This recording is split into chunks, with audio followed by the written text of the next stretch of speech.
Well, what's up, guys? Rick from DFS On Demand here with a preview for the OHL Classic. Before I get started, I said this in another video. I've moved into my new place. This is the new studio. It's a very empty room currently. So if you're hearing any echoes, I apologize. I'll take care of it moving forward. But let's jump into this. So back at it with the OHL Classic. El Chameleon Golf Club. It is a 7,000 yard par 71. A couple of things worth noting here. Ninth on tour last year in driving distance. That doesn't necessarily mean you need to be a bomber here. It means that a lot of guys get a lot of roll.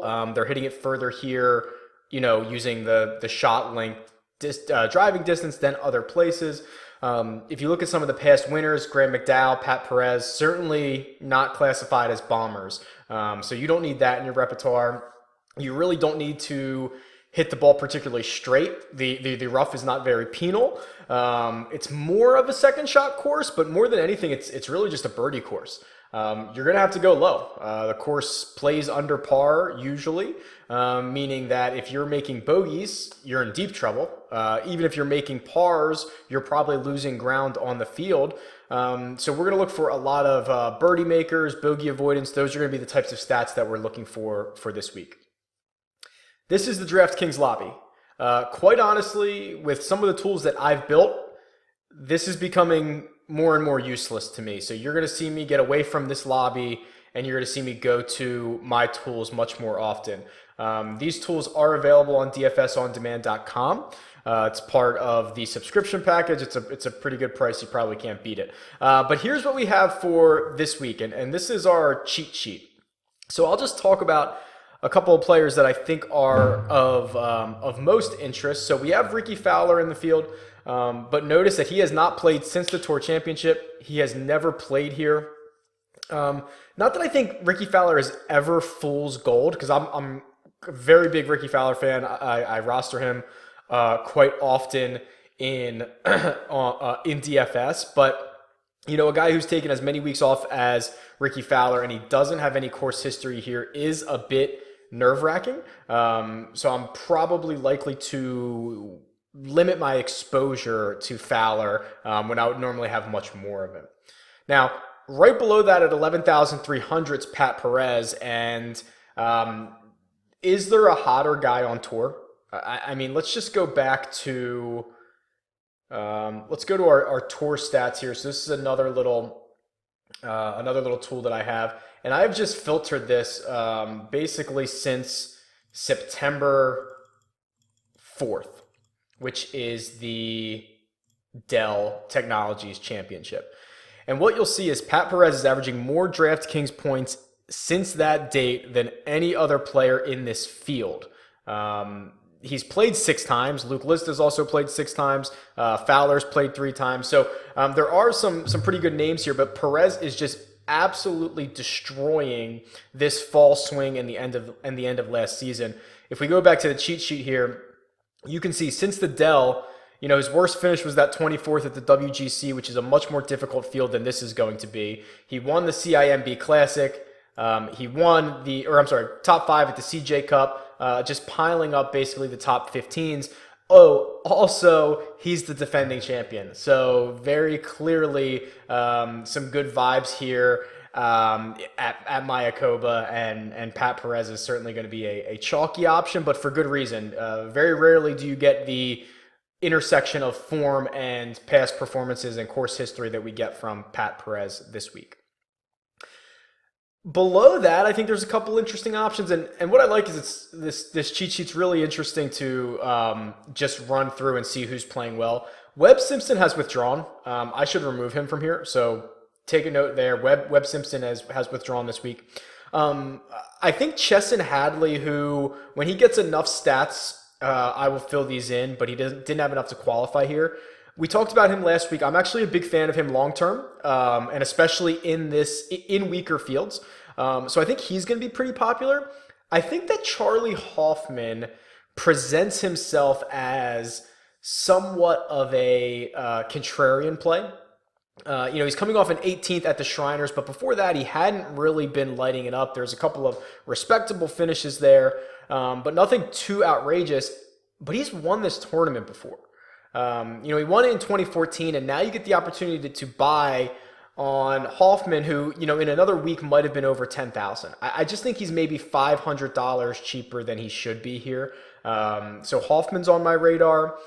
You get guys like, let's see, Ches Reavie. I mean, I don't know if we have the tour stats here. Reavie probably, I was going to say, yeah, Reavie has to pop up here pretty highly.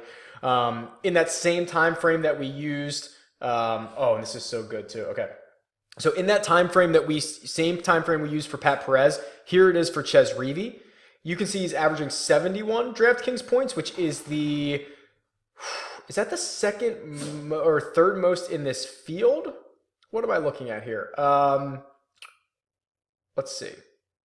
Yeah, okay, so he's actually like 8th most in this field, but what I love about Ches Reavie is right here, that's a 10 standard deviation, meaning that he is very, very consistent in his results. Like, they don't vary, or there's not a high level of variation in Ches Reavie's results. So he's a very low, very safe option in this field.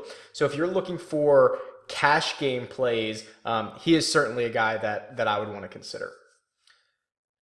Okay, let's jump over to, I want to kind of pop around here because I do like a lot of these tools, and this is going to be course history.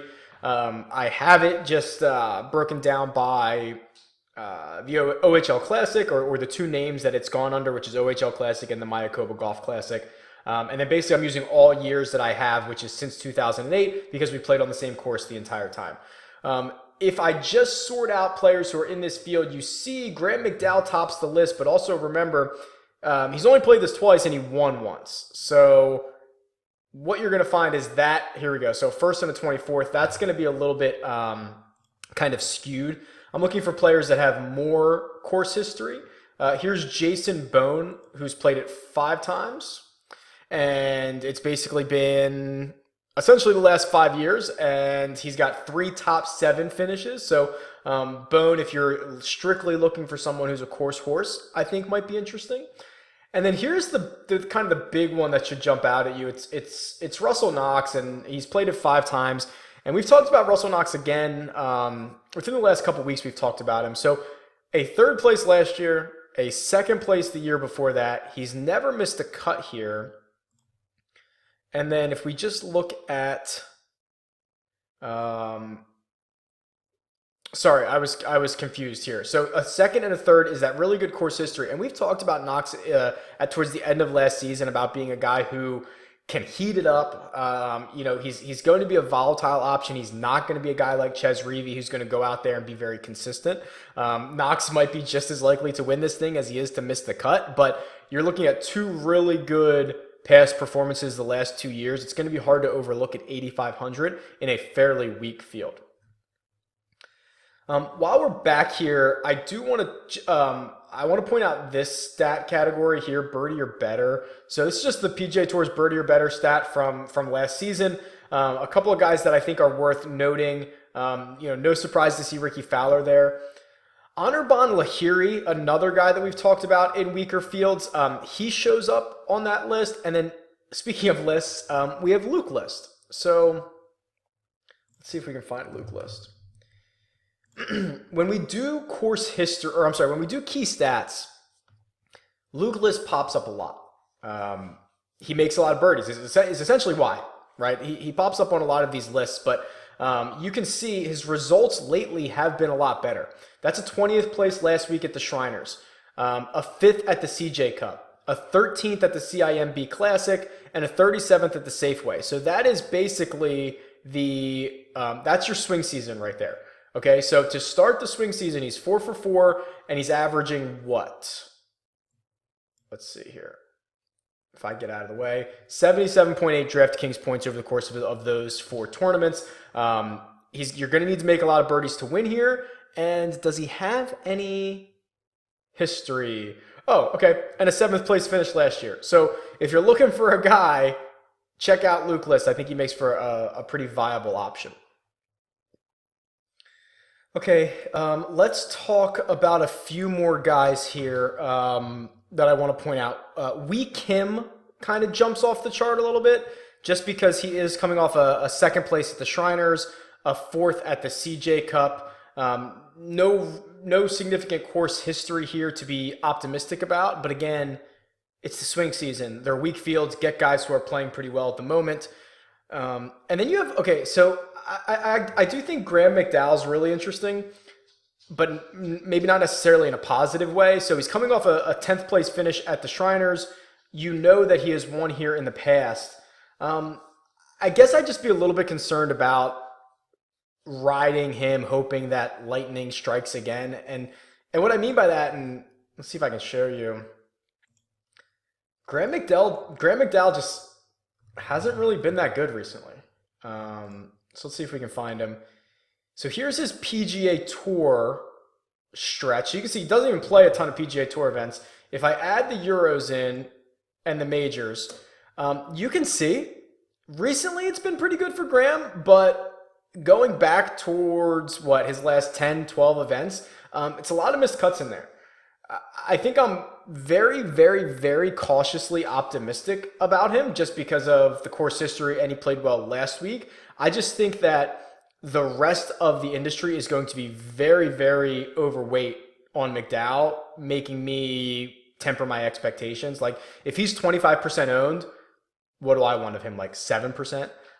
Something like that, just in case he does snap off.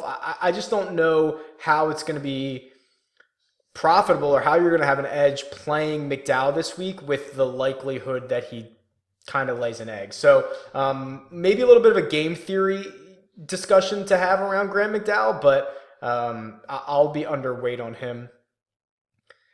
Sliding down, I'm just kind of looking for different things here. So looking for guys who pop up on the birdie or better, looking for guys who have finished highly here in the past or might be playing well.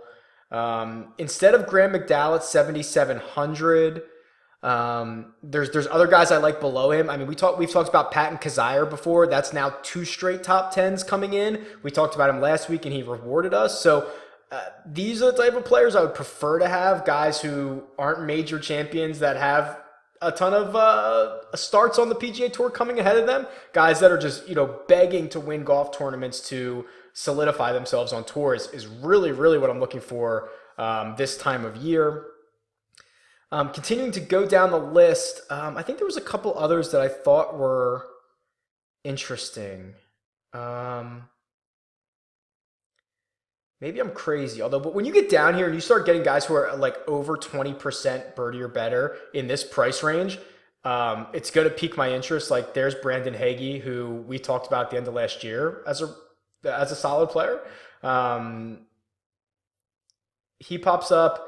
Oh, okay, here it is. Yeah, here's the one. So it's Sam Saunders. So 22% birdie or better, which is really by far the best you're going to get in that price range. And he's $6,800. That's an absolute steal. Let's see if we can just pull up Sam Saunders for a second. All right, so here's everything about Sam Saunders. Let's go back to, okay, so there's the John Deere. That's July 26th. So let's go back to July 26th. Seem to have really turned a corner here. Averaging, I'll get out of the way, 67 DraftKings points in this period. He's only missed one cut. That cut was the Safeway. Bounced back with a made cut last week at the Shriners. But you can see he's had some pretty decent finishes. 37th at the Wyndham, 19th at the RBC, 25th at the John Deere. Like, what we've talked about with him is how quickly he can heat up and how many birdies he can make.